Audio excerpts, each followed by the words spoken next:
So we recently filled our loan with gravel, and it came with this pallet. And we're thinking of how do we get rid of this unwanted pallet. So I had to dismantle it with a hammer and put it at the back of this car. So I was also thinking, how do I get rid of this thing? So I had to go on Google and check to find out there's a recycling center close to me. You have one, Google it. And I said, well, that's great.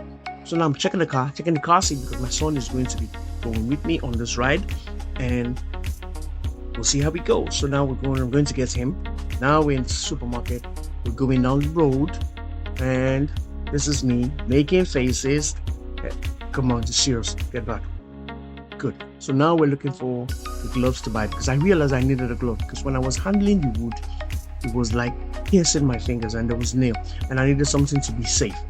So I wanted a glove. Now this is us getting distracted again, looking at food and now hungry. Stop. Concentrate. Good. Okay, so now we're trying to go back to look for a glove again. Finally, we found this glove, but it was kind of large. But my hand, it would be slightly big. So fast forward, we jumped to another place and bought it somewhere else. I couldn't film it, and now we decided to go. Yeah, this is us now at the recycling center. This is it, spread into wood, metal, different places you can go and drop different things. And this area, that is a charity place. Here you can drop batteries, things like oil, any other scrap metal or things like that. You can recycle things. So look around because you have one close to you and try and recycle stuff and also give to charity.